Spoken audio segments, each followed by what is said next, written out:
감사합니다. 어쨌든 또 네. 시작하시죠. 시작할까요? 네, 감사합니다. 기도하겠습니다. 네. 하나님 아버지 감사합니다. 또 주님이 선한 것을 허락하셔서 우리가 주의 은혜를 사모하여 함께 모였습니다. 하나님이 주신 선물이니까 주님이 여기에 은혜를 더하시고 하나님의 기뻐하시는 열매가 나타나도록 복을 주시옵소서. 오늘도 시종을 주님이 함께 하시기를 원하옵고 감사하며 예수님 이름으로 기도하옵나이다. 아멘. 오늘은 시편 32편을 한번 보겠습니다. 한 부분은 우리가 본 것 같은데, 근데 이제 조금 여기에 이제 눈여겨 보던 거, 우리가 관심을 끄는 부분이 드러난 것 같아서 이 부분의 말씀을 우리가 살피면서 이 시편이 있게 되는 이유, 그리고 특별히 이 시편 32편이 중요한 이유가 있죠. 바로 로마서 4장에 여기 쓰이고 있잖아요. 그죠? 바로 1절과 2절. 허물의 사함을 얻고 그 죄의 가리움을 받은 자는 복이 있도다. 마음에 간사가 없고 여호와께 정죄를 당치 않은 자는 복이 있도다.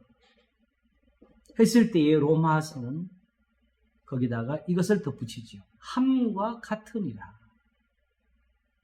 그치요? 자, 그렇다면은 이 본문의 뜻을 아는 것이 있고 로마서를 아는 것이 돼요. 그리고 이 뜻을 아는 것이 곧 예수님을 아는 것이고 그것이 바로 곧 오늘날 하나님의 교회의 뭐라 그래요?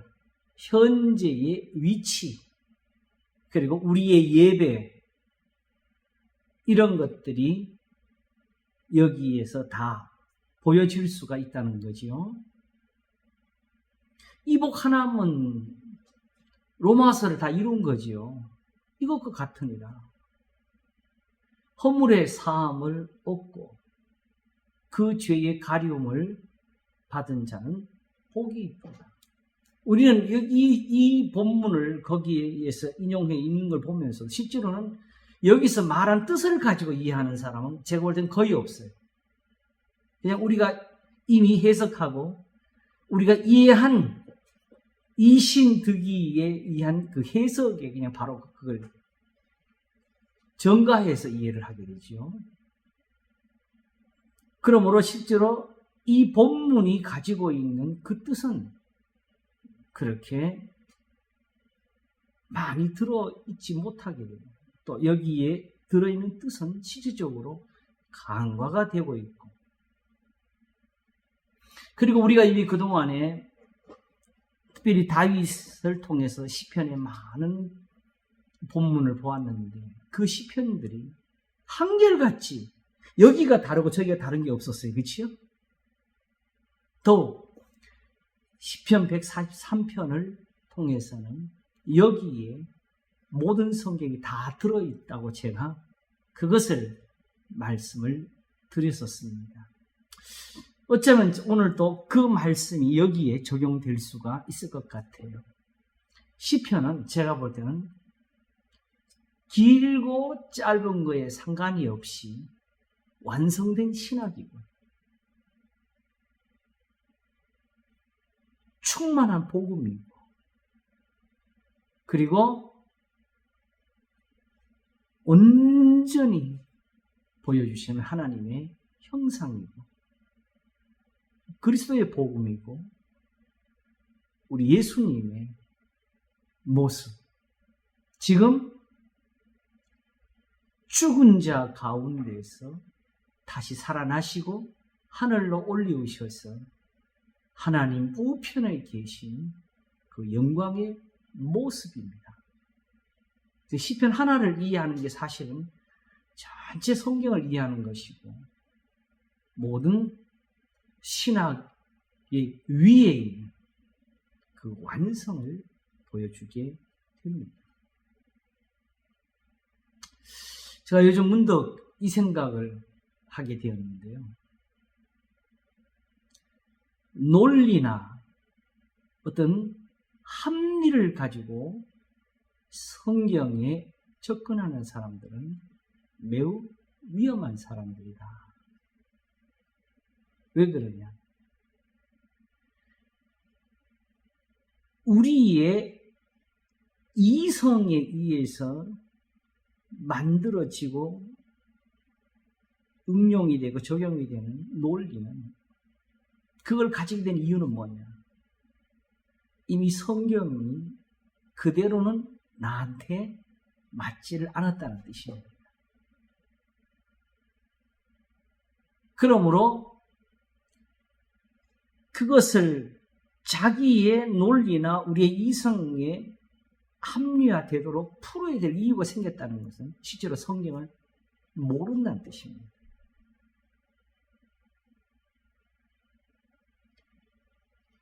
바로 그것이 위험한 이유는 사도 베드로가 베드로후서 3장 끝에 말한 것처럼 사도 바울의 말에 대해서도 다른 성경처럼 억지로 풀다가 망하는 사람들이 있다고 했습니다. 중요한 것은 바울은 이것과 같다고 하면서 복음을 전했어요. 그렇게 로마서를 적었어요. 그러므로 로마서에서 거꾸로 말하면 이 시편이 나오지를 못한다면 우리가 로마서를 이해를 못한 거죠.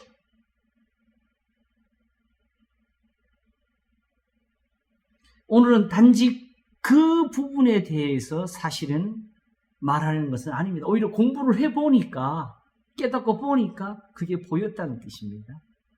그러면 본질적으로 중요한 것은 이 시편이 왜 있게 되었는지 무엇을 말하려고 했는지 사실은 8절을 미리 보면요 이 말이 적혀 있어요. 내가 너의 갈 길을 가르쳐 보이고 너를 주목하여 훈계하리로다 적었어요. 그죠? 그러면 다윗은 지금 사실적으로 이 전체의 본문을 가지고 우리에게 한 교훈을 전하려고 했던 것이죠. 그리고 그 교훈에 대해서 9절에 말하기를 너희는 무지한 말이나 노새같이 되지 말지어다. 이걸 단순히 추상적인 언어로 우리한테 적용하면 안 돼요. 지금 이 본문이 의도한 곳에 가서 이거 적용을 해야 돼요.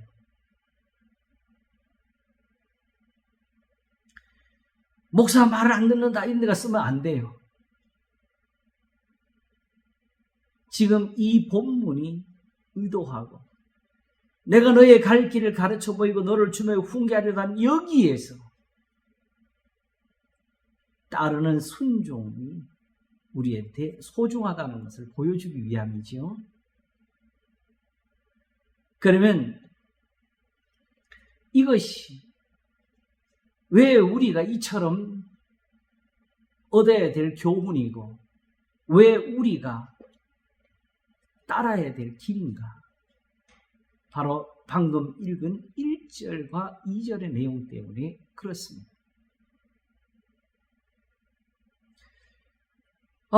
제가 자주 말씀드리지만 어떤 면에서 이 시대처럼 죄가 둔갑한 시대가 없었을지도 모릅니다.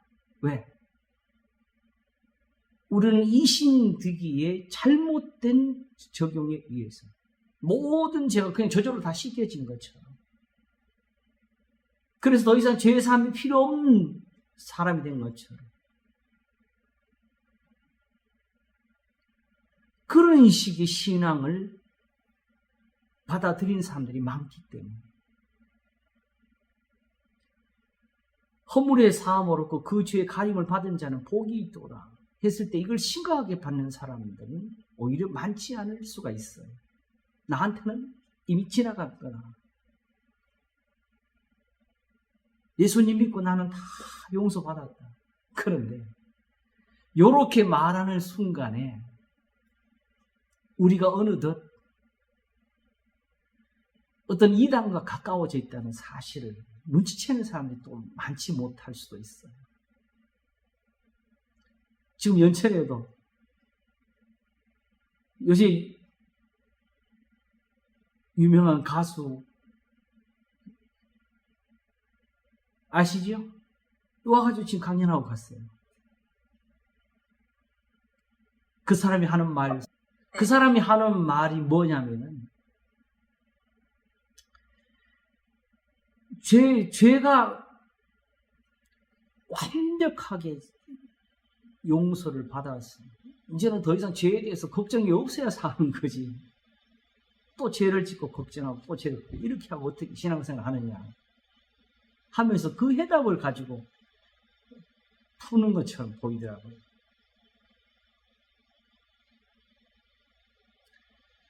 그러면 이 판은 어딘지 대강 알겠지 우리가요?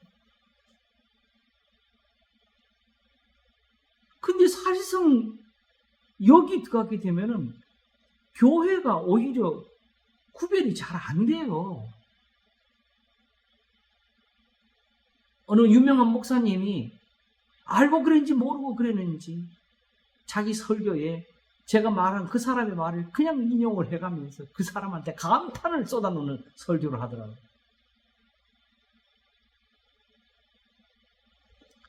왜 이 시기에 하필 이 사람이 지금 현재 이렇게 문제가 되고 있는 시기에 이 사람을 이렇게 설교하는 이유가 뭔지 모르겠다고 그랬어요.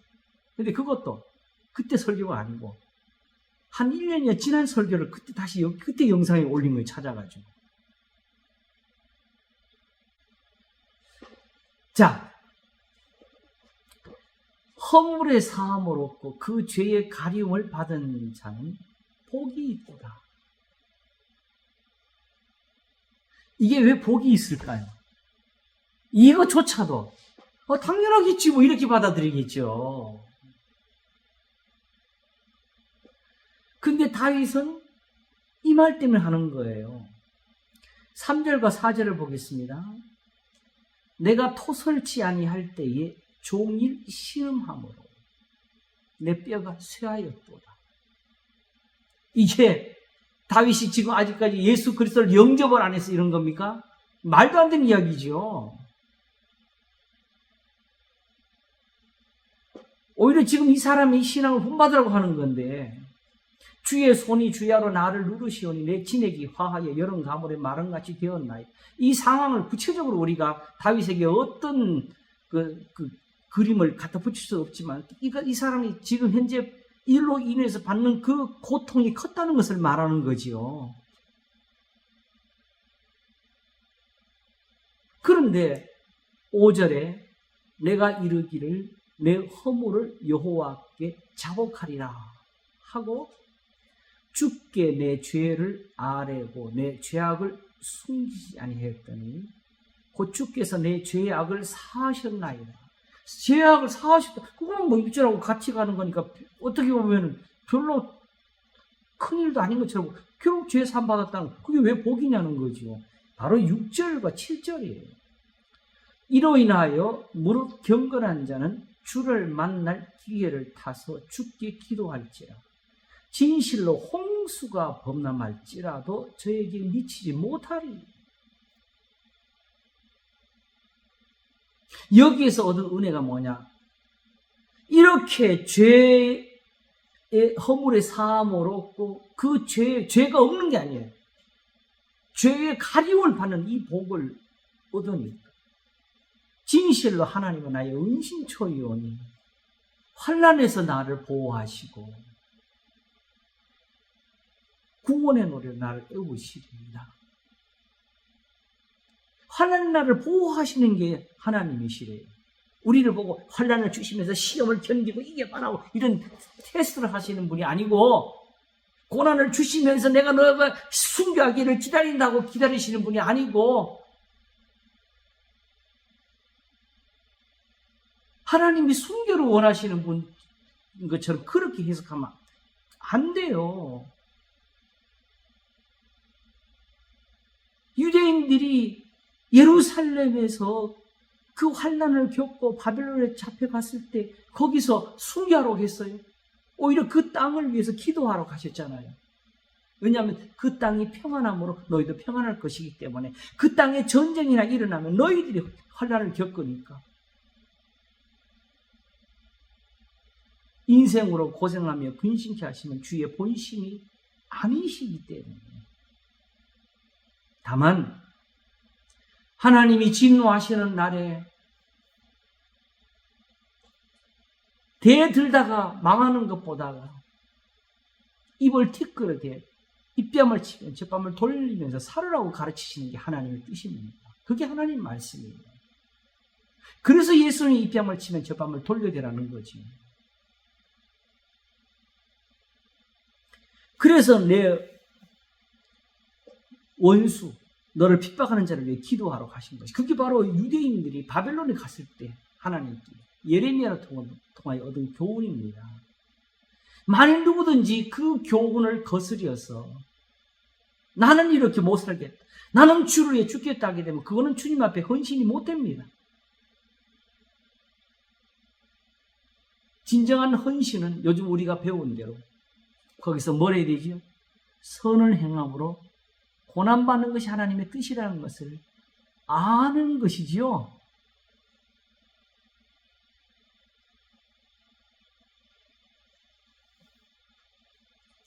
그래서 미가 6장 6절에서 8절을 가르치시면서 하신 첫 번째 말씀은 너희는 매를 순히 받고 그것을 정하신 자를 순종할지어다가 먼저예요. 거기서부터 시작하는 거예요.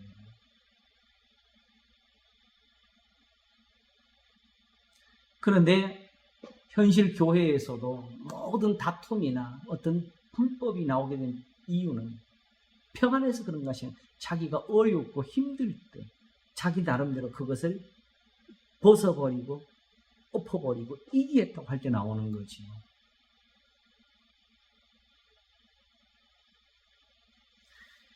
하나님이 지으신 모든 것이 선함에 감사로 받으면 버릴 것이 없는 하나님의 말씀과 기도로 거룩하여 지미라는 이 진리를 깨달을 때 비로소 우리는 하나님의 말씀이 살아있는 것을 배우게 되고 하나님의 정직하신 것도 배우게 됩니다. 그래서 모세와 선지자들에게 배우지 아니하면 죽은 자 가운데서 살아난 자가 있을지라도 듣지 않게 되는 것입니다. 성경적 외운 게 그게 아는 게 아니에요. 해석했다고 아는 거 아니에요. 문제는 그것이 여기 있는 이 말씀이 살아있다. 이게 진리다, 참이다를 알 수 있는 길은 하나예요. 그걸 지켜서 그 말씀대로 구원이 되는 걸 아는 거지요.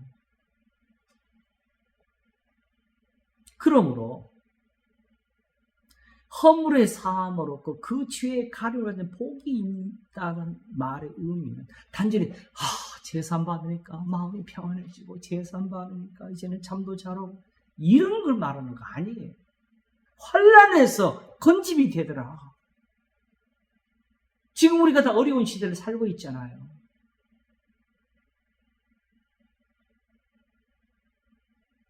왜 우리 기도가 하나님 앞에 막혀 있어요? 오직 우리의 죄가 하나님 사이를 멀게 했다고 가르쳐 주시잖아요. 근데 지금 자꾸 죄가 없다고 가르쳐. 그러니까 심지어는 이신론이랑까지 나와가지고 하나님이 세상을 지어놓고 잠시 휴가 갔다 오는 게 그게 세상 종말 때까지 그 우리끼리 맡겨놓은 세상인 것처럼 이런 별 망령들을 다 떨어요. 이거 망령이지요.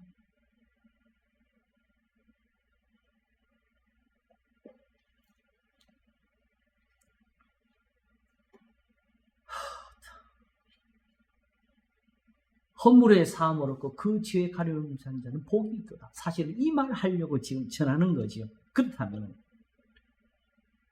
누구에게, 어떤 사람에게 이런 복이 있는가? 결국 훈계를 하는 것이니까, 그죠? 이 복을 받으라는 것이겠죠?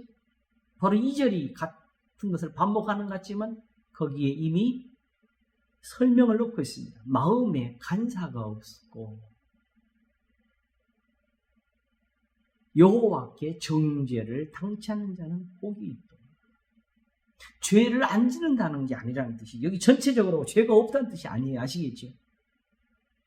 근데 문제는 이 정죄를 당치 않는 것까지는 하나님께로부터 받는 은사지만 거기에 근본적으로 우리 마음이 있어야 될 거는 하나, 마음에 간사가 없고,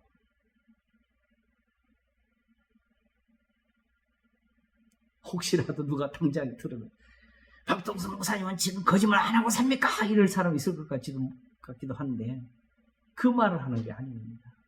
그럴 것 같으면 여기 정죄라는 의미가 나올 필요가 없고 하나님 앞에 허물이 나올 필요가 없죠. 허물이 있는 사람이 마음에 간사가 없이 되는 이런 은혜가 있다는 거죠.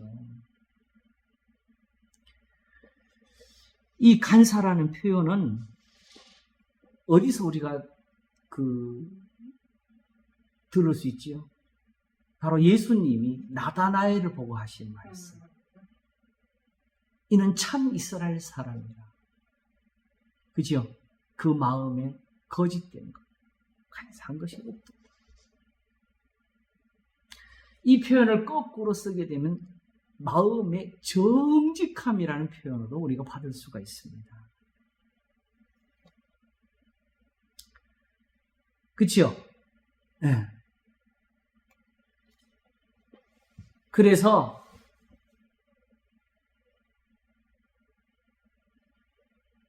다윗이 실제적으로 시편 11편에서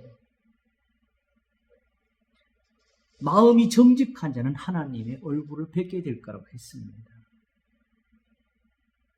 정직함이라는 표현은 성경이 왜 쓰는가? 이게 또다시 어떤 윤리적으로나 도덕적으로나 우리의 완전함을 요구하는 것이냐? 그거 절대 아닙니다. 여기 이미 허물, 죄가 다 나왔어요. 죄를 지은 사람의 마음에 간사가 없이 되는 게 이게 뭐예요? 다윗처럼 주여 제가 죄를 지었나이다. 뭔지 모르지만 제가 많은 놈이에요. 하나님 용서해 주세요. 이게 또 비는 겁니다. 이런 표현들을 이해시킬 수 있는 말씀이 또 어디 있느냐? 바로 로마서 12장 9절에 사랑엔 거짓이 없나니 악을 미워하고 선에 속하라. 그리고 잠언 30장에는 하나님의 말씀은 다 순전한, 하나님은 그를 의지하는 자의 방패시니라. 이 순전에 있죠. 너는 그 말씀에 더하지 말라. 하나님은 너를 책망하시겠고 너는 거짓말하는 자가 될까 두려우니라. 세상에서 정직한 분은 하나님 뿐이십니다. 그러므로 정직한 것은 또한 하나님의 말씀밖에 없습니다. 근데 그 하나님 말씀이 어떤 세상에서 그리스도인들에게 윤리나 도덕으로 주어진 것이 아니고 에베소서가 말씀하는 대로 그 은혜의 풍성함이 되어서 우리한테 전해진 거예요. 어떤 은혜? 우리가 그리스도 안에서 그의 은혜의 풍성함을 따라 구속 곧 죄사함을 얻었으니 이것이 어떻게 이루어진? 이는 그가 우리의 모든 지혜와 총명을 넘치게 하사 그 뜻의 비밀을 우리에게 알리셨습니다.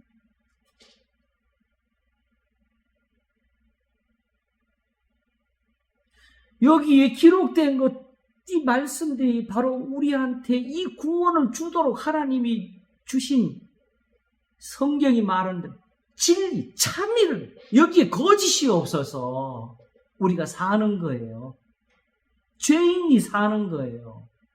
여기에 그래서 여기서 용서가 나오는 하나님 내 말을 잘 지켰네. 내 말을 정말 얘는 정말 진실하게 믿어. 마음에 간사가 없어. 이렇게 하시는 게 아니고 여호와의 율법은 완전하여 영혼을 소성케 하고 여호와의 교훈은 정직하여 마음을 기쁘게 하고 하는 그것처럼 하나님이 내신 이 목적 자체가 이것이 우리의 죄 사함을 위해서 내신 은혜예요. 오직 하나님과 우리 사이가 멀어진 것은 예배를 안 드려서가 아니고 기도를 적게 해서가 아니고 오직 우리의 죄가 하나님 사이를 멀게 해서 우리의 기도가 들리지 않게 한 거예요. 불의함 때문에.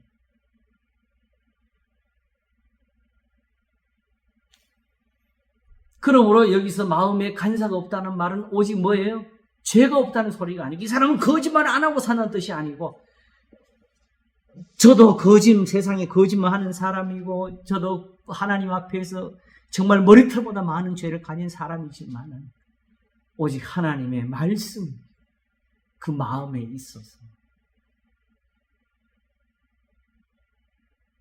죄를 찾아가지고 하나님께 주여 하나님 말씀을 듣는 이런 죄가 보이니 이것도 아닙니다. 하나님은 숨은 허물을 사하시는 분이잖아요. 자기 허물을 능히 깨달을 자 누구리요? 나를 숨은 허물에서 벗어나게 하시니 시편 19편 다윗의 시편이죠. 그래서 우리가 중요한 게 있어요. 죄의 용서는 내가 하나님께 빌어서 받는 거 아닙니다. 이게 오늘 본문을 본 이유에 내가 이르기를 내 허물을 여호와께 자복하리라고 주께 내 죄를 아뢰고 내 죄악을 숙이하였다니 이것이 오늘 우리가 여기서 우리가 풀어야 되고 들어야 될 비밀이 여기 있는 거예요.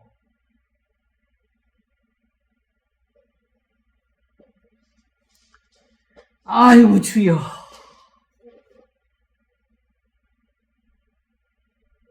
마치 부자 청년이 예수님께 와서 내가 무엇을 하여 무슨 선한 일을 하여 영생을 얻으리겠을 때에 네가 어째 나한테 선한 일을 묻느냐. 선한 분은 하나님 한 분이시라 하신 것처럼 설교가 정직한 거 아닙니다. 하나님께 기도 진실하게 했다고 마음이 정직한 거 아닙니다.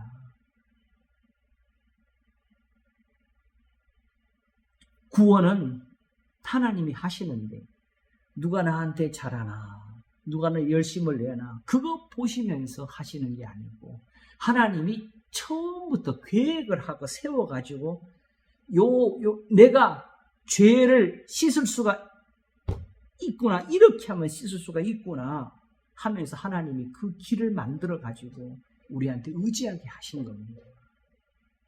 그러므로 모세와 선지자들에게 배우지 아니하면 죽은 자 가운데 살아난 자가 있을지라도 듣지 아니하라 하신 것처럼 다만 하나님을 의지하지 아니하면은 말씀대로 의지하지 아니하면은 죄 사함이 없습니다. 하나님 내신 길이에요. 자기 아들을 십자가에 내어 주시면서 하나님이 만드신 창조입니다.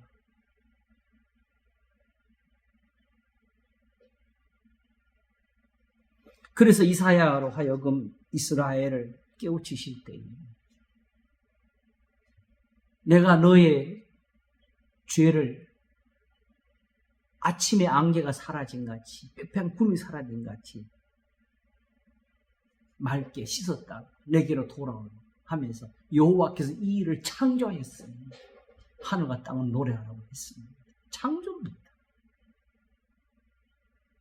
빌어서 얻는 거 아니에요. 예배를 드리니까 하나님 그걸 가상 여기는 거 아닙니다. 이렇게 해서 이제 우리의 예배와 기도가 모든 면에서 하나님 앞에 맞는 것으로 다시 거듭나야 됩니다.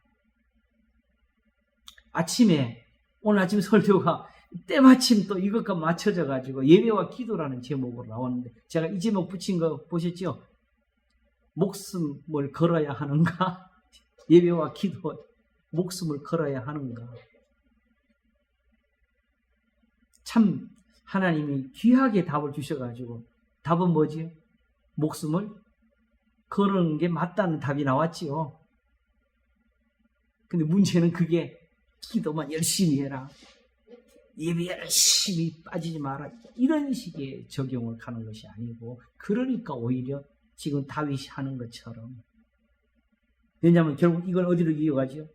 이로 인하여 무릎 경건한 자는 주를 만날 기회를 타서 주께 기도할지라도, 그렇게 가는 거 빠지잖아요. 그죠? 여기로 연결되는 거죠.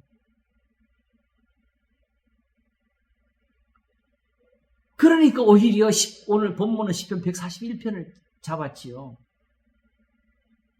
나의 기도가 주의 앞에 분향한 같이 되며 나의 손드는 것이 제자같이 되게 하십니다. 그러니까 기도가 이렇게 되도록 오히려 그걸 위해서 진짜 기도할 일이 있다는 거.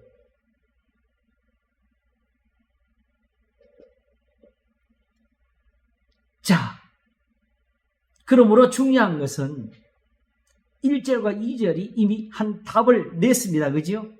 마음에 간사가 없고요. 그치요? 근데 우리가 이걸 하나님의 말씀을 따라서 들어보니까 단지 내가 거짓말을 했다 안 했다 그 문제가 아니었다는 걸 우리가 알게 됐지요. 이 죄사함을 정직하게 이대로만 믿으면 되는 은혜가 있다는 걸 말하는 거죠. 다른 것은 다 거짓이에요. 그게 간사예요. 그건 간사한 것들이에요. 그래서 시편이 간사하여요, 거짓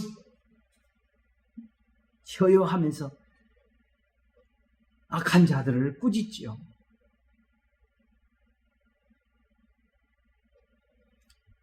그러므로 허물의 사함을 얻고 그 죄의 가림을 받은 자는 복이 있도다는데, 제가 이걸 지금 오늘 짚으려고 했어요. 자, 보십시오. 허물의 사함을 얻고 그 죄의 가림을 받는 자는 복이 있도다 아니고 받은 자는 복이 있도다, 이 표현까지 썼어요. 그렇죠? 여기까지 다윗이 지금 우리한테 교훈을 주려고 하는 것이 들었다는 것을 보게 됩니다. 자, 그러면 일단 이 복에 대해서는 방금 전에 본 것처럼 3절과 4절을 이어서 보여줬습니다. 그죠? 내가 토설치 아니할 때에 종일 신음함으로 내 뼈가 쇠하였도다. 주의 손이 주야로 나를 누르시오니 내 진액이 화하여 여름 가물에 마른같이 되었나이다. 자, 이게 나도 이때까지는 다윗이 나 몰라, 입 싹 닫고 나 하나님 앞에 죄 없다 할 거야 하면서 마음속에 꼭꼭 죄를 감추고, 주님 나 몰라요, 이렇게 살았다는 뜻인가? 언뜻 저도 이때까지 그렇게 들어왔었어요. 근데 다윗 같은 사람이 그렇게 살겠어요? 이렇게 살게 될 때는 어떤 상황에서 그랬을까요? 깨닫지를 못하니까 그런 거겠죠.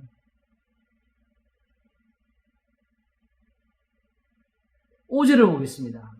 내가 이르기를 내 허물을 여호와께 자복하리라 하고 주께 내 죄를 아뢰고 내 죄악을 숨기지 아니했다니 곧 주께서 내 죄악을 사하셨나이다. 이것이 1절과 연결되니까 바로 여기에서 복이 있는 거지, 그죠? 자, 그러면 이들 한번 따라봅시다. 아, 그렇구나. 하하하, 이제 알았다. 나도 기도해야지. 주께 내 죄를 아뢰야지. 근데 죄가 뭐지? 이게 안 떠오르잖아요.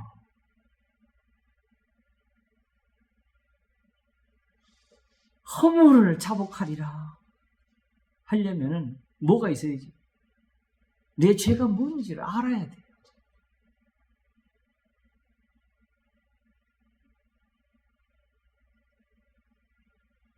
내 죄악을 숨기지 아니하려면 그 내 죄악이 뭔지를 내가 알아야지요.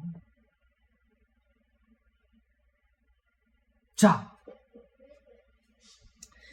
죄 사함을 받는 그 복에 대해서는 처음 시작부터 말을 했습니다. 이게 복이라고. 그치요? 그런 문제는 이 복이 어디에서 오느냐? 내 허물을 여호와께 자복하리라 하고 주께 내 죄를 아뢰고 내 죄악을 숨기지 아니했더니 한 데서 오는 거잖아요. 그죠? 그러면 지금 우리하고 다윗의 가장 큰 차이는 뭘까요? 다윗은 지금 자기 허물을 자복하리라는 그 경건함이 있었던 것이죠. 그리고 하나님 앞에 이 은혜를 얻었어요. 자기 허물이 뭔지, 자기 죄악이 무엇인지 그것을 깨닫고 아는 은혜를 얻었다는 것이죠.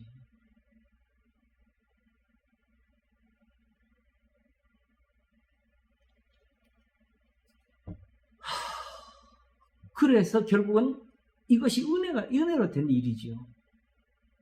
주께 내 죄를 아뢰고 내 죄악을 숨기지 않았더니 곧 주께서 내 죄에 악을 사하셨나요? 이 표현도 이게 정확하게 표현이 됐는지 나도 지금 늘 궁금해하는데 뒤에 보게 되면 죄의 악이라는 이 표현이 이게 맞는 표현이라는 것을 우리가 볼 수 있을 것 같습니다. 죄와 악, 죄에 뭘 사하셨다고? 악을 사하셨다. 하면서 6절이 말합니다. 이로 인하여, 그럼 무슨 뜻이에요? 그 누구든지 자기 죄악을 깨달을 수 있으면 그 사람이 복 있는 사람이고, 누구든지 자기의 허물을 하나님께 말할 수 있는 사람이 있으면 그 사람이 복 있는 사람이라는 거죠. 자, 그러면 이로 인해서 무릇 경건한 자는 뭔 말이에요? 허물에 사함을 얻고 그 죄에 가려가는 복이 또 되고 내가 토설지 아니니까 주의 손이 주야를 나를 눌렀다고 했는데 그런데 무슨 여기서 경건한 자가 기도를 해요?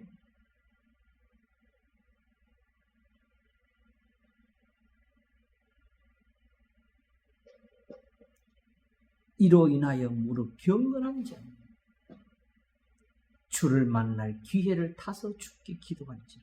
기도도 아무 때나 하는 게 아니고 또 뭐라 그랬어요? 주를 만날 기회를 타서. 영어 성경은 그 NIV나 킹제임스나 거의 같은 번역을 했는데 다만 차이는 하나는 when을 썼고 하나는 동안을 썼는데 둘 다 하나님이 찾아질 때 하나님이 발견되어지는 동안 이런 뜻으로 썼어요. 그리고 직접적으로 앞에서 주께라는 말을 썼기 때문에 6절은 영어 성경은 바로 하나님을 you라고 하나님께 이렇게 기도할 것입니다 라고 했어요. 그리고 할지라는 이 표현은 하라는 명령어가 아니고 영어 성경은 다 이걸로 썼습니다. shall. shall이라는 표현은 뭐냐게 되면요. 하게 될 거라는 뜻입니다.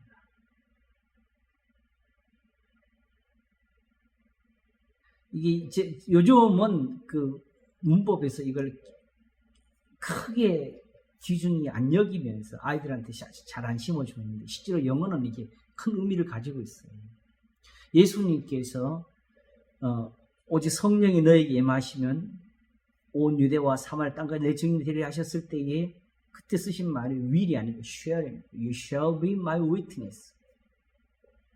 shall과 will의 차이는 will은 본질적으로 의지라는 뜻을 가지고 있는 동사예요. 그러니까 주어가 자기의 의지를 거기에 넣어서 일어날 수 있는 그런 행동들은 will을 표현하게 되고요. shall은 상대적으로 그런 거고 관계없이 그 사람에게 일어나는 어떤 세상 말로 운명 같은 일을 표현할 때 쉘이라고 씁니다. 그러므로 하나님의 주권에 의해서 주님의 뜻에 의해서 우리에게 일어나는 일들은 윌이 아니라 쉘이 되겠지요.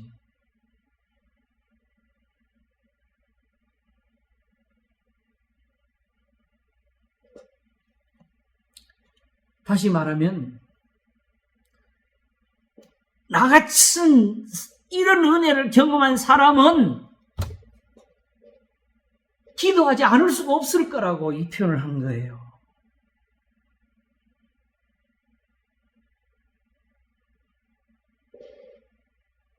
자, 그러면 문제는 여기 있어요. 다윗이 지은 기도를 안 해서 그런 것이 아니잖아요. 다윗이 내가 토설지 아니할 때에 종일 신음함으로 내 뼈가 새하여 떠날 때 죄는 감추고 그러니까 기도도 좀 쉴까 했을까요? 아니면 그래도 경건한 생활을 했을까요? 그래도 예배는 드리며 살았겠지.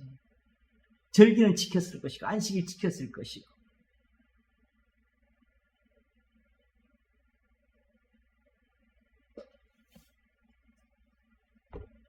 문제는 자, 경건이라는 것이 뭡니까? 경건은 좋은 거예요, 나쁜 거예요? 시편 4편에 주께서 자기를 위하여 누구를 택하시? 경건한 자를 택하신 줄 너희가 알지어다. 그렇죠? 그 경건은 복이 있는 거예요. 그러면 경건한 자 보고 기도하래요.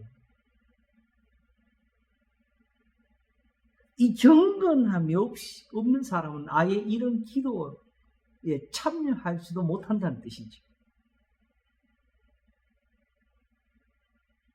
그 참 이상하지요.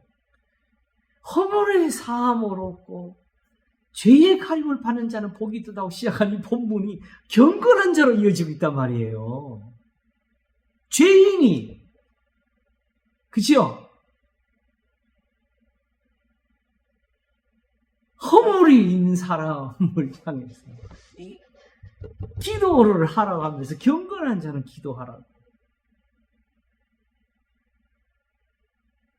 경건한 사람이 이런 기도가 필요한가요? 바로 여기서 우리가 또 한번 깨지는 거죠. 경건하면 죄가 없느냐? 아니라는 거예요. 경건은 다만 뭐지요? 하나님께로 향하는 태도지요. 하나님을 찾는 마음이지요. 무릇 다윗처럼 이런 은혜를 구하고자 한 그런 마음이 있는 사람이면 기도하라는 뜻이지요. 이런 것이 필요 없는 사람은 기도하지 말라. 왜? 나 그런 거 필요 없어. 나 기도할 게 있어. 주여, 나를 도와주세요. 지금 내가 어려워요. 내가 힘들어요. 주님 도와주세요. 주여, 저 원수들을 다 부숴주세요. 다 기도할 거 많은데 왜 경건한 사람, 이런 사람만 기도하냐? 기도할 게 그것밖에 없냐?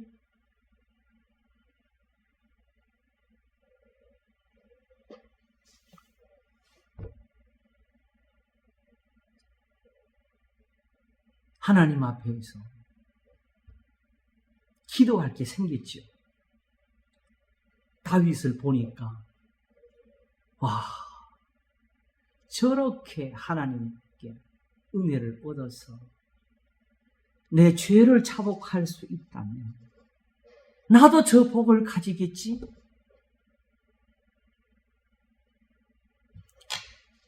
여론 가물에 마름같이 된 게 다윗뿐인가? 나는 지금 세상에서 아닌가? 진실로 홍수가 범람 말자로 저에게 미치지 못하리라는 이 은혜가 나한테는 필요가 없는가?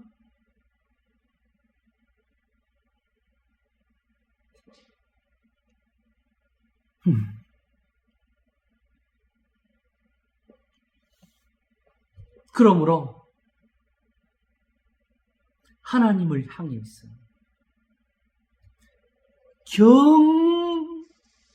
경건을 찾는 사람.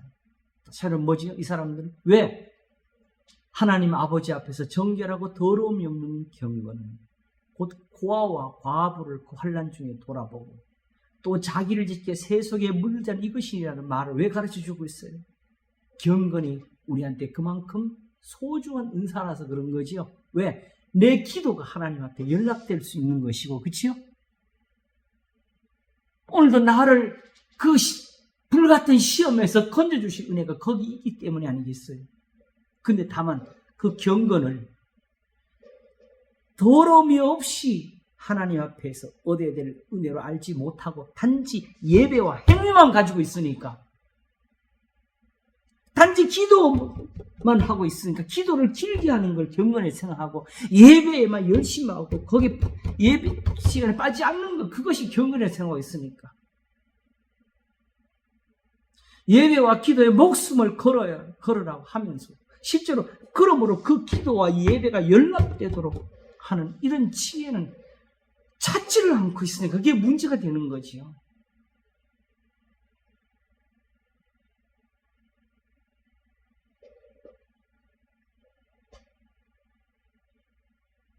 그러므로 사실은 이미 6절을 말하기 전에 1절과 2절에서 복을 보고 3절과 4절, 5절을 지나면서 다윗이 얻은 은혜를 보고 나면은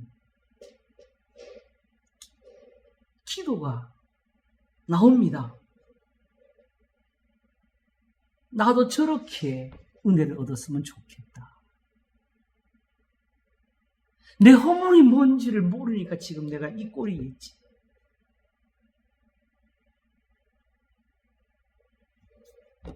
하나님 앞에서 다윗처럼 내 죄를 감추고 사는 게 내 인생이겠지 하면서 살려고 어찌하면 주께 내 죄를 아뢰고 내 죄악을 숨기지 아니하면서 살까 하니까 이 자체가 뭐가 돼요? 은혜가 되지요. 이것이 은사가 되지요. 그리고 이것이 없는 나를 보면서 지금 나한테 없는 건 내가 이 환난에서 시름이 문제가 아니라 이 환난에서 건짐이 되는 저 속죄의 은혜가 저렇게 없다는 이 사실을,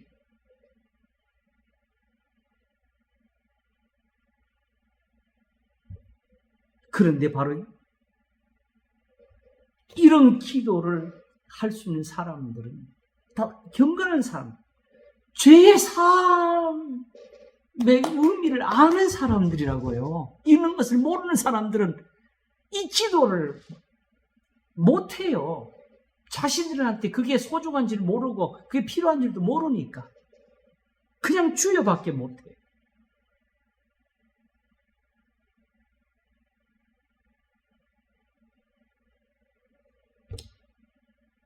다윗이 이렇게 했을 때에 그러니까 하나님 앞에는 그냥 잘못했습니다 하고 빌면 용서가 딱 된다니까. 그러니까 또 죄를 지고 살아도 돼. 이거 가르치는 거예요? 아니라는 거죠. 어떻게 죄를 깨달았을까요? 진실로 홍수가 범람할지라도 저에게 미치지 못하기 때문에 이런 은혜를 가지고 있는 이 경건의 비밀, 기도가 되는 비밀. 하나님께서 경건한 자를 택하신 줄 알지다 했을 때에 너는 택했다, 네 마음대로 살아라가 아니고 경건한 자에게 바로 이런 은혜를 주고 계셨다는 거죠. 그래서 다윗은 시편 4편에서는 주께서 내 마음에 두신 기쁨은 저의 곡식과 새 포도주에 풍성할 때보다 마음에 두신 기쁨, 여기는 마음에 간사가 없다 그랬는데,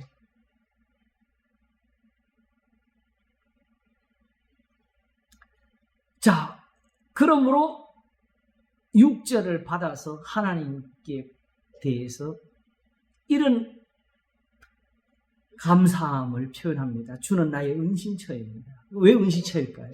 주여, 내가 하나님 의지해요. 주님, 나는 지금 주님 앞에 피해요. 하나님 나를 꼭 지켜주세요. 붙들어주세요. 주님, 나는 주님밖에 없어요. 주님. 제가 이거 잘하죠? 제가 다 해봐서 그래요.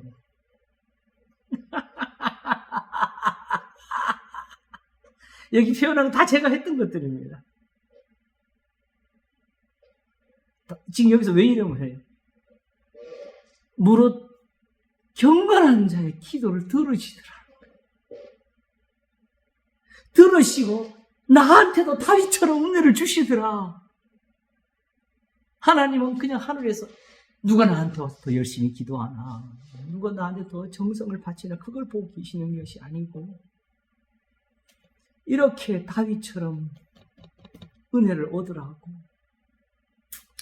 하나님 앞에 기도하면 하나님은 그 경건에 대해서 응답을 주셔가지고 나도 하나님 앞에 내 죄에 토할 수 있는 사람이 되게 해주십니다.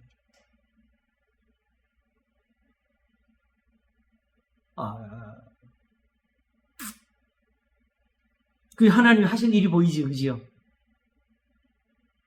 뭘 돕고 계시는지. 정말 지금 이 세상에서 하나님께 은혜를 얻은 사람이 있다면 이런 사람입니다. 곧 죽게 내 죄를 아뢰고 내 죄악을 자복하였더니, 숨기지 않았다니 곧 주께서 내 죄의 악을 사하셨나요? 어떻게 알았어요? 홍수가 오다가 물러가더라고.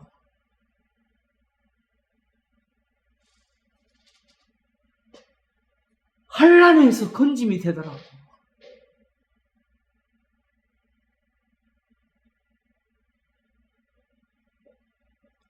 구원의 노래를 애우시리라는 것은 찬송이 그냥 작곡자에게서 나오는 것이 아니고, 이같이 하나님의 은혜를 얻어서 환난에서 건짐이 되어서 나오는 이 하나님의 구원에 대한 다윗의 시편 같은 노래가 이렇게 나오게 된다는 거죠. 그래서 이제 내가 너한테 할 말이 있어 하고 8절을 말하는 거지요. 내가 너의 갈 길을 가르쳐 보이고 너를 주목하여 훈계하리로다. 너한테 할 말이 있어 내가 이 시편을 썼다고. 너희는 무지한 말이나 노새같이 되지 말지어다. 그것들은 자갈과 굴레로 단속하지 아니하면 너희에게 가까이 오지 아니하리로다. 지금 요걸 딴 데 적용하면 안 돼요. 지금 내가 하는 말 좀 제발 들어라. 나처럼만 되면 산다는 이 말 하는, 여기서 고집 부리면 안 된다. 이제는 이 경건을 배워야 된다. 다른 기도는 하나님께서 듣지 않으시는데 이 경건한 자의 기도는 들으시고 죄가 사해지도록 은혜를 주셔가지고 환난에서 건져내시고, 그러니 이 은혜가 없이 주여 주여 나를 건지소서, 이게 되겠냐고 지금 말하는 거예요. 보따리 싸가지고 산속에 들어가서 금식한다고 이게 되겠냐고 말하는 거예요. 아침에는 제가 그랬습니다. 왜 우리는 예수님이 가르치는 대로 안 하느냐고. 이방이 하는 것처럼 중언부언하지 말라. 저희는 말을 많아야 들으성하느니라. 구하기 전에 이스라엘 하나님 너희 아버지께서 하시려는 이 기도가 왜 우리한테는 없냐고. 왜 우리는 이대로 기도가 안 되냐고. 예수님 못 믿는 거지요. 그렇지 않으면 은혜를 못 얻은 거지요. 그대로. 예수님이 우리한테 세상 말로 좀 막말 좀 하게 쓸모가 없는 것처럼 살아요. 그리고 아까 말한 것처럼 우리가 가진 논리와 우리 이성의 합리화를 위해서 성경을 거기 맞춰 푸는 노력들을 하니까 책만 쏟아지고, 그리고 거기에 서로 내가 옳다 네가 옳다로 싸우고 있는 이 현실이 만들어지는 거지요.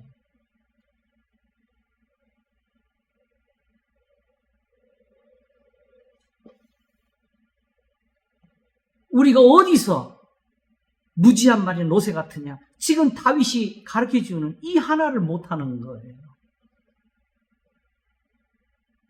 그러면 죄를 깨닫는 것은 주여 제 죄가 기억나게 해주세요. 주님 내 마음속에 내 죄가 막 떠올라야 되는데 하나님 이거 막 떠오르게 해주세요. 이건가요? 신학교에서 중간고사 보는데 뒷산에서 허리를 지르기를 주여 답을 보여주시옵소서 하는 것처럼 그렇게 살아야 됩니다.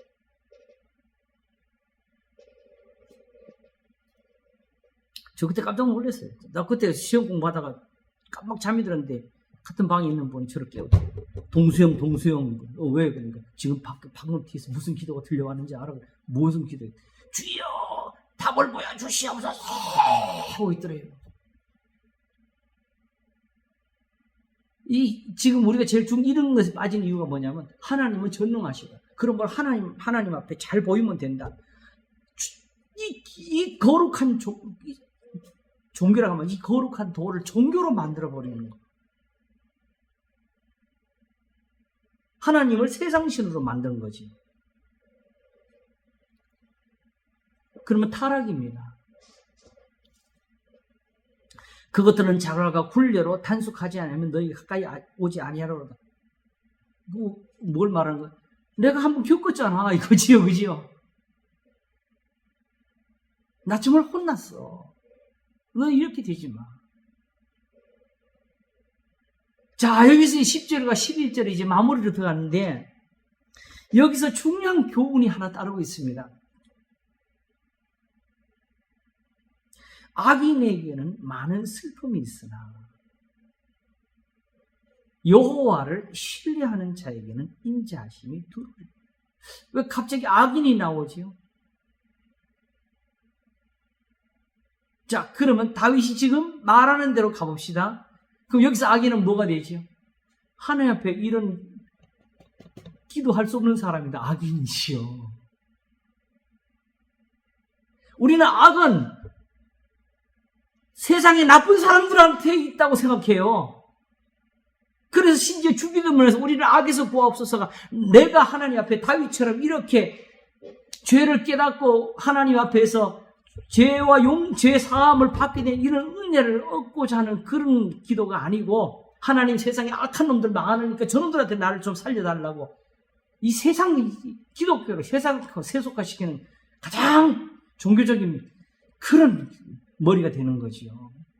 악이 진짜 악이지요. 악인은 그래서 영어는 evil이라고 표현해요. evil, 큰 evil 그러는데 우리는 evil이 그게 항상 내가 그래서 영어를 보면 이 분명히 이 evil을 표현했을 때는 악마, 사탄 이런 걸 생각하면서 하지 않았을까 생각을 해봐요.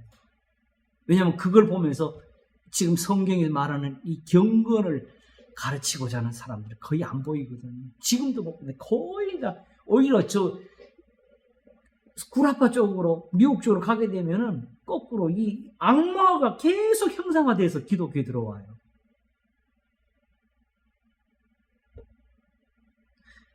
생사 화복이 지극히 높으신 자 입으로부터 나오지 않느냐고 가르치는데 지금 다윗이 마귀한테 고난을 받았어요? 주의 손이 나를 주야로 누르고 계시다 그랬잖아요. 그러므로 마귀한테 고난받는 사람들은 쉽게 말하면 이 도에 관계가 없지요. 그죠? 여기서 그 다음 줄 게 없으니까. 마귀하고 싸울 사람들은 그냥 교회에서 나는 나갔으면 좋겠어.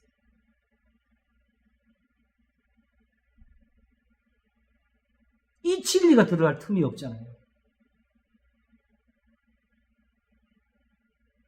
하나님께 진노를 받고 있고 하나님 앞에서 그 심판을 받고 있는 사람들, 거기서 고통을 받는 사람들은 오늘 다윗의 이 교훈이 필요합니다.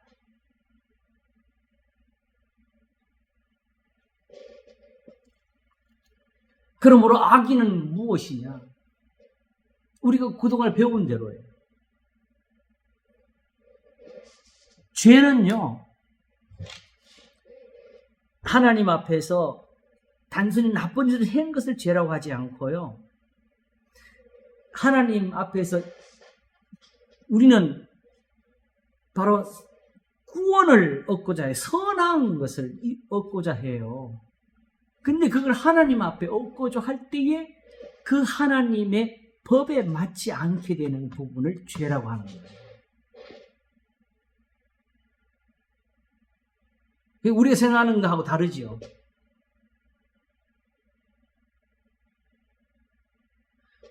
하나님 앞에서 정말 이 환난에서 나를 건져주소서 하는데 이걸 그냥 세상에서 그냥 그 고난을 받으면 혼자 싸우면 모르는데 하나님 앞에 구해달라고 하잖아요. 하나님의 응답을 기다리는 거기에 하나님의 법에 맞지 않는 게 있는 것이 그게 죄가 되는 겁니다.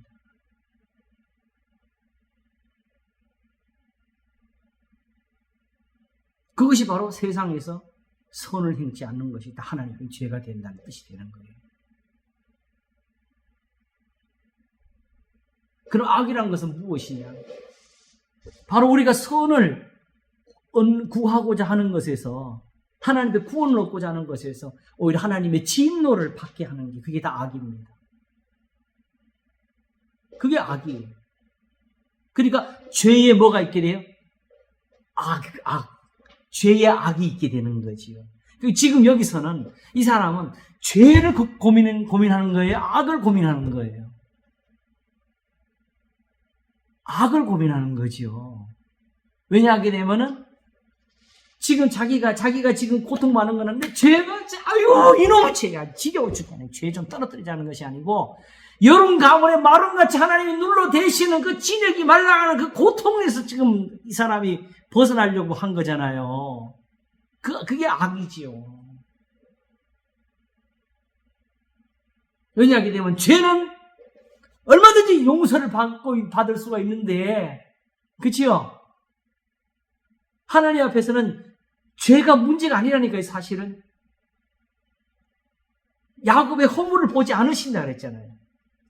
그렇게 하나님을 배반하고 사는데도 너의 죄를 맑게 씻겠다고 돌아오기만 하라 그러잖아요.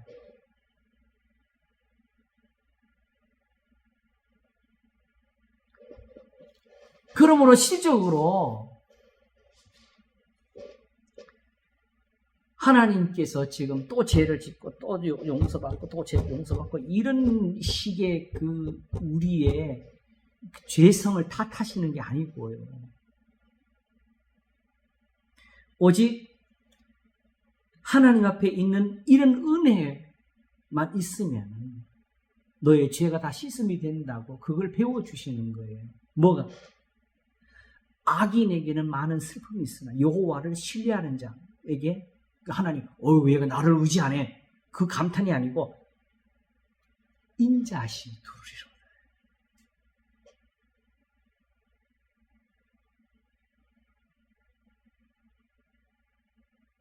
다윗이 시편 143편에는 뭐라고 했지요? 주의 인자 말씀으로 나를 가르치라고 했잖아요. 그렇죠? 죄를 깨닫게 해주신 은혜가 바로 이거였다는 거죠.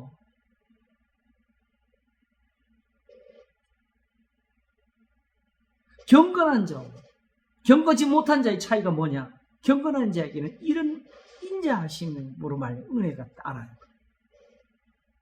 하나님의 말씀이 그 사람을 둘러싼다고요. 그래서 죄를 깨닫는 은혜가 나오는 거예요.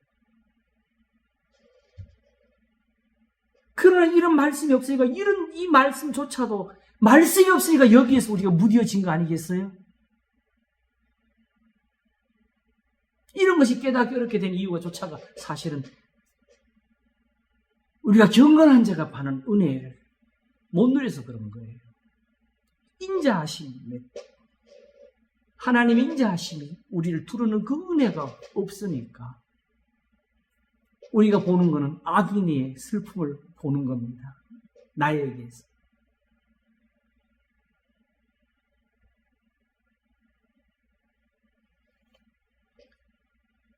지금 이거 전부 다 자기 이야기 하는 거예요, 지금.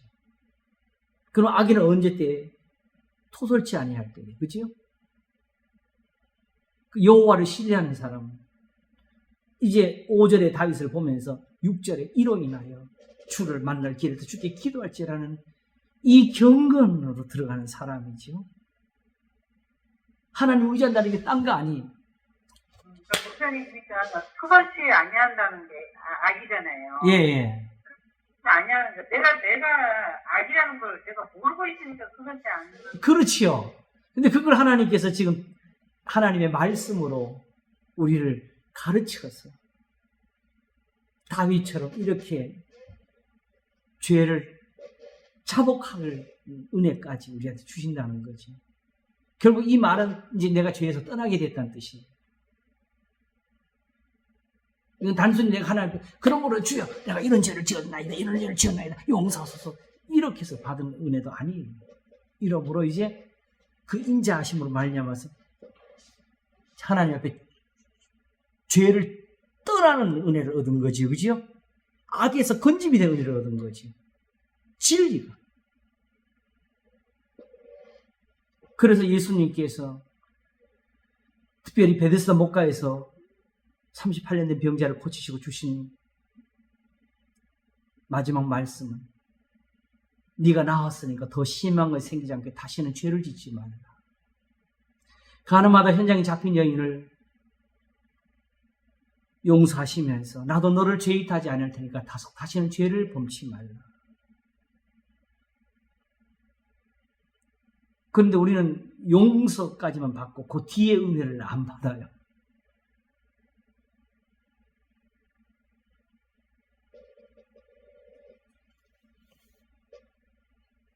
그래서 다시 한번 1절로 돌아갈 이유가 생기는 겁니다. 왜?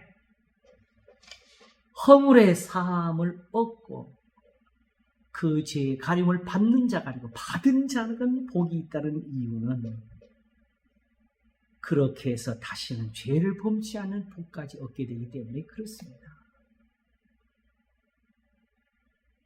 이렇게 은혜를 얻은 사람은 사람의 연약함으로 인해서 죄를 완전히 안 짓는다는 건 아니에요. 그러나 또 주의 종으로 고범죄를 짓지 말게 하사 그 죄가 나를 주장치 못하게 하소서는 이 은혜를 얻게 됩니다. 죄의 사함을 얻은 사람은 죄를 안 짓습니다. 그 복을 알아서.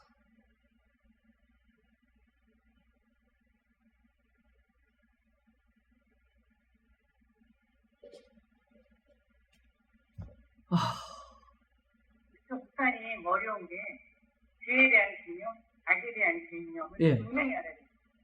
그러니까 목사님께서 말씀하신 죄는 하나님 앞에 맞지 않게 하는 게 죄고 악은 진노를 받는 게 죄고. 다시 설명해 줄게요. 죄는 우리가 일반적으로 죄를 말고 죄 짓는 게 맞아요. 근데 그걸 죄라고 말하게 될 때는 요것과 관계가 있는 거예요. 법. 왜냐하게 되면은 하나님이 죄를 지은 것을 가지고 문제를 삼는 것이 아니고 그 죄의 용서를 지금 우리한테 주시는 거예요. 은혜를 주시려고 하는 거거든요. 무슨 뜻인지 아시겠지요? 그 점에서 제가 늘 이런 말을 했어요. 이미 지은 죄는 죄가 아니라 그랬어요. 저는 오히려. 왜냐하면 항상 용서받을 수 있으니까. 문제는 지금 죄를 짓는 게 문제지. 돌이키면 용서가 되잖아요. 이런 거예요. 자, 이제 좀 한번 그림을 하나 그려봅시다. 쉽게. 이제 죄인이 있어. 아시겠죠? 쉽게 말하면 죄를 지었어.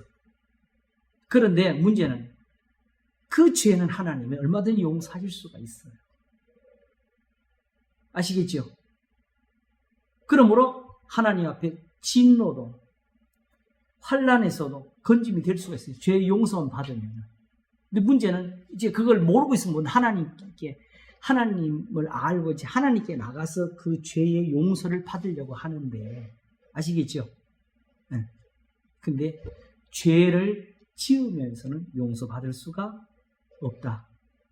이게 여기서 말하는 죄가 되는 거예요. 진짜 죄는 하나님의 법이란 게 뭐냐게 되면은 너 이거 나쁜 일을 왜 했어? 살인을 왜 했어? 여기서 정죄가 나오는 것이 아니고 그 죄가 용서받지 못하는 거기에서 그게 법이 하나님의 법이 있는 하나님의 법은 이미 용서를 하기로 한 거거든요. 율법은 용서를 하려고 만든 거예요.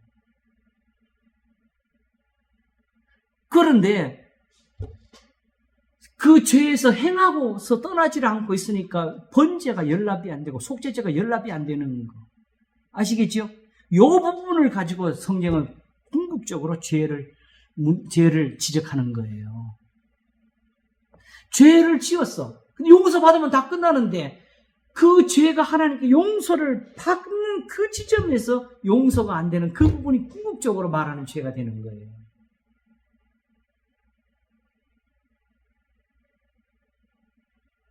그걸 표현하기를 로마서 7장에서는 법 아는 자, 법이라는 말을 썼고요. 그리고 다른 표현은 의와 불법이라는 표현으로 대비를 시킵니다. 하나님의 법에 맞아서 용서가 되는 것은 의로움이라 하고요. 그런데 하나님께 용서를 구하는데도 용서를 받을 수가 없는 그 행위가 불법이 되는 거예요. 그걸 불이라고 하게 되죠. 그러니까 의와 불법도 마찬가지로 세상의 어떤 정의 그런 걸 말하는 게 아니고요.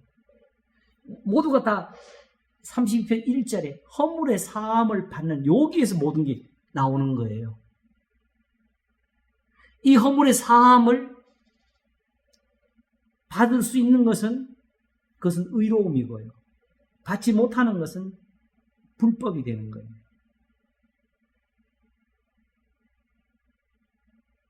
그리고 문제는 근데 그게 딴 데 있는 게 아니고 우리가 범하는 죄가 바로 거기서 불법이 되고 우리가 범하는 죄가 거기서 바로 불의가 되는 거지요. 그러니까 용서를 받을 때는 이제 어떻게 용서받는 거죠? 죄를 떠나서 용서를 받는다는 의미를 말하는 거예요. 좀 이해 가시겠어요? 예? 죄가 죄예요. 근데 그 죄가 하나님 앞에서 내가 속죄를 받는 것을 불법이 되게 만든다는 거죠. 그리고 오히려 은혜는 어디서 오는 거예요? 죄를 자복하리라는 여기서 오는 거죠. 죄를 자복한다는 말은 아까 말한 죄를 이제 떠난다는 거거든요. 이제 죄를 깨달았으니까. 다시 의를 행하고 선을 행하는 것이 그게 바로 속죄가 되는 거지. 그러니까 우리가 이제 죄를 깨닫지를 못했는데 예. 악이 나에게 오므로 예. 내가 죄가 있구나. 그걸 이제 그래서 하나님 나를 깨닫게 해주세요. 그렇지요. 이제 그 기도 시작되는 게 경건한 사람이 그렇죠. 되는 거죠. 그래서 보니까는 법을 이제 깨달은 줄 알았더니 깨닫지 못하는 부분을 깨닫게 해주시는 하나님의 은혜가 그게 딱 사실은 말은 복잡해졌는데 간단한 게 하나님의 계명만 지키면 되는 모든 문제지. 계명대로 사는 게 그게 내가 모든 깨닫는 줄 알고 했더니 아이고 악이 와서 그러니까 홍수 같은 나한테 왔어. 그러니까, 내게 악이 내가 죄가 아직 있구나 하는 걸 배우는 하나님의 계명으로 다시 가서 그렇지. 그러니까 계명으로 돌아가면 모든 죄가 없어집니다. 그렇죠. 그랬는데 이제 이 불법의 사람들은 이런 걸 안 하고 아이고 제사를 더 드려야 되겠다. 그러니까 구체적으로 요죄를 지었으니까 이제 요죄를 안 지어. 요런 것도 아니에요. 그냥 내 이웃을 내 뭔가 사랑하라 하신 그 속에 다 들은 일이라고. 그러니까 우리가 깨닫는 대로 내 눈에 보이는 대로 우리가 선한 양심을 가지는 거기에 모든 은혜가 있는 겁니다. 그렇죠. 그러니까 근데 불법을 행하는 사람들은 아이고 재물이 부족해. 맞습니다. 그게 불법이 되는 거예요. 이런 걸로 가는 거죠.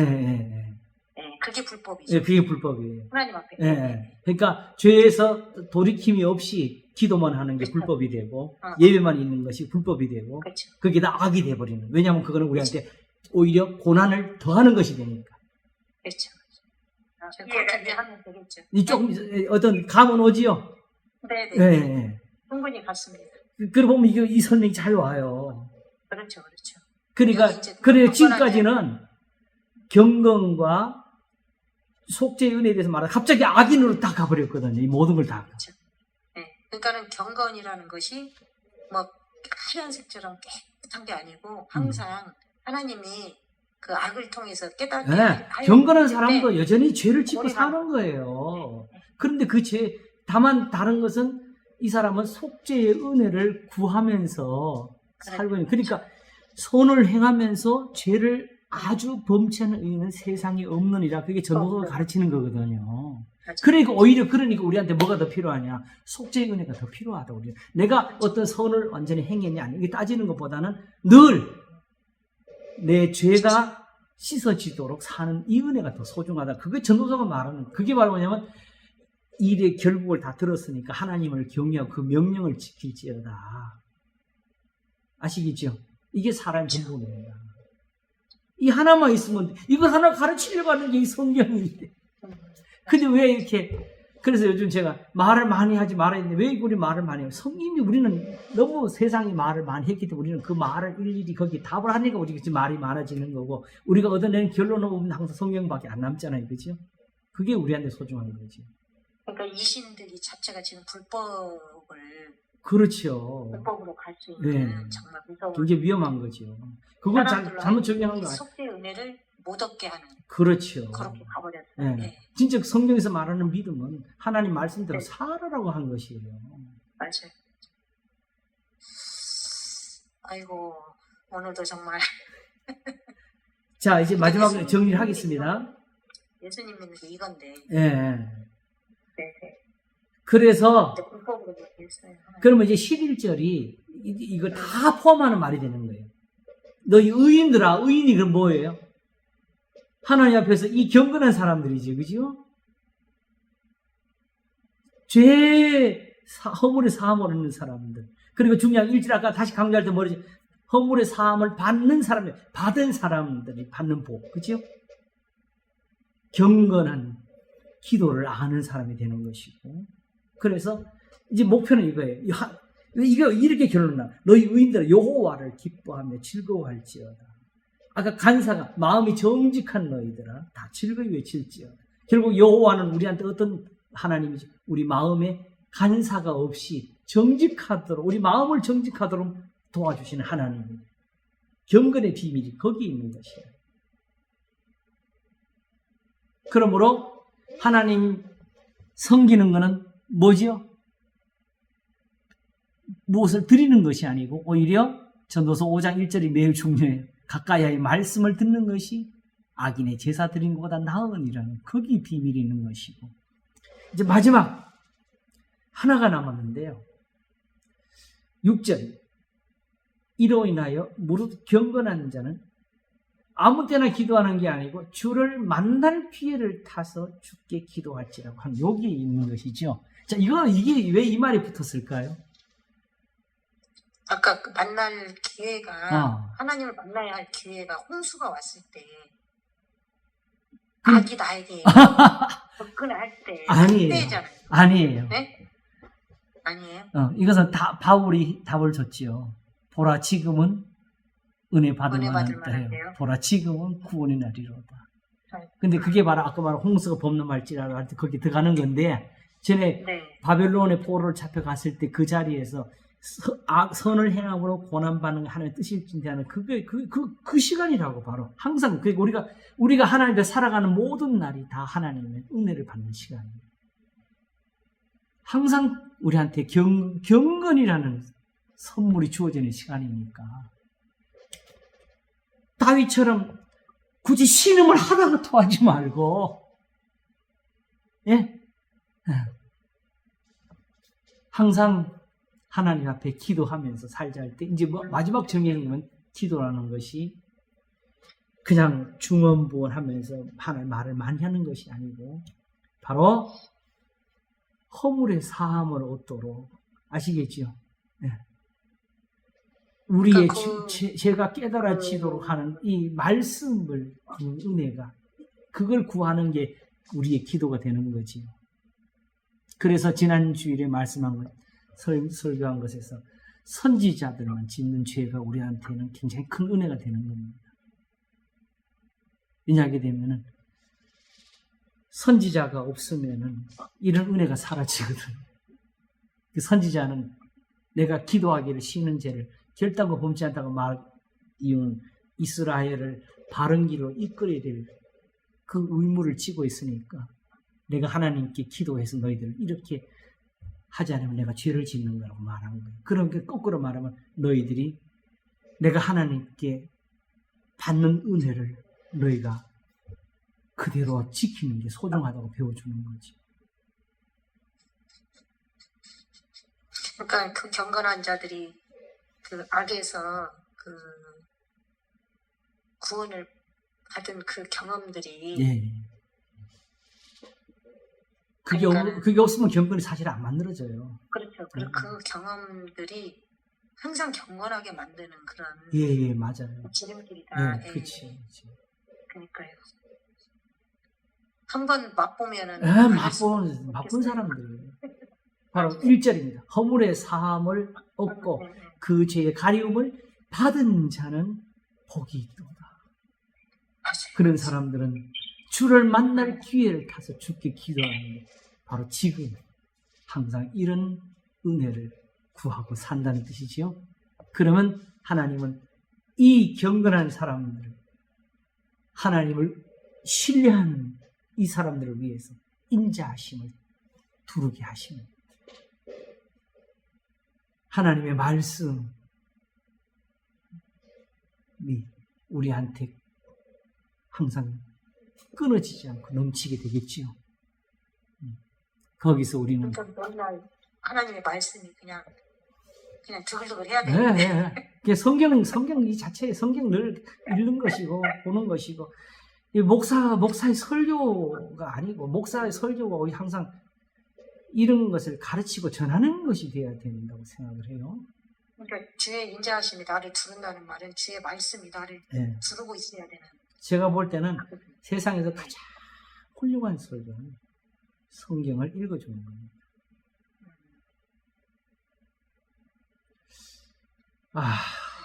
사실은 저는 이걸 다 모르고 서울신학교 있을 동안에 혼자 한 말이 있는데 내 평생 소원은 더 이상 설교할 것이 없어서 주일마다 성경을 읽기만 하면 교인들은 눈물을 흘리는 그런 날이 왔으면 좋겠다고 그랬었어요. 죽기 전에 적어도 우리끼리는 한번 그 맛을 보지 않을까 생각을 하네요. 아닙니다. 그 말씀의 맛을 알기만 하면 가르칠 필요가 그렇죠. 그냥 읽기만 하니 사실 이게 그냥 읽기만 하면 되는 큰 은혜잖아요, 그죠? 진짜 이거 맛을 모르니까 우리가 이게 지금 세상 신이 우리를 가려가지고 빨리 맛을 알을게요. 그래서 예수님이 하나님께 속한 자는 내 말을 듣고 하나님께 속하지 아니한 자는 내 말을 듣지를 않는다고 한 게 다 이런 거지. 맞아요. 네, 그래서 주님을 보고도 못 믿는 사람이 되는 거예요. 그래서 아까 말씀드린 대로 이 시편 하나에 하나님의 모습이 있고 예수님이 여기 계시고 다 있다고 신학이 여기에 완성이 되어 있고 예배가 있고 모든 경건이 또 그 비밀이 여기에 다 시편 하나에 다 들었다고 제가 말씀을 드렸죠. 그런 시편만이 아니고 어느 한 구절도 다 그래요, 사실. 그렇게 해서 아까도 굳이 받은 자는 하는 그 하나가 이렇게 살아있게 되는 거죠. 감사합니다. 감사합니다, 목사님. 예, 우리가 정말 하나님 앞에서 경건한 복을 누리시기 바랍니다. 기도하겠습니다. 하나님 아버지 감사합니다. 여호와께서 자기를 위하여 경건한 자를 택하신 줄 너희가 알지어다. 하나님의 의를 위해서, 하나님의 큰 영광, 능력 있는 구원을 위해서 하나님께서 경건한 자를 붙드시며 저들을 위해서 인자한 말씀을 베푸시나니, 다윗은 또 말씀하여 주께서 내 마음에 두신 기쁨은 저희의 곡식과 새 포도주의 풍성할 때보다 더하니이다 했습니다. 하나님이 우리 속에 모든 거짓을 없이 하시나니, 간사가 없이 오직 정직한 자가 되어서 우리의 기도도 정직하고 예배도 정직하고 우리의 신앙도 정직하여 내 믿음대로 될지어다 하는 이 복을 가지게 하시나이다. 우리를 도우소서. 주를 만날 기회가 지금이니 경건한 자의 기도가 우리에게 있게 하소서. 감사하고 우리 주 예수 그리스도 이름으로 기도하옵나이다. 아멘. 아멘. 감사합니다. 할렐루야. 네, 건강하시고요. 예, 다들 평안하세요. 네, 다음 주에 또 뵐게요. 고맙습니다. 우리 권사님 감사합니다. 예, 건강하세요. 네.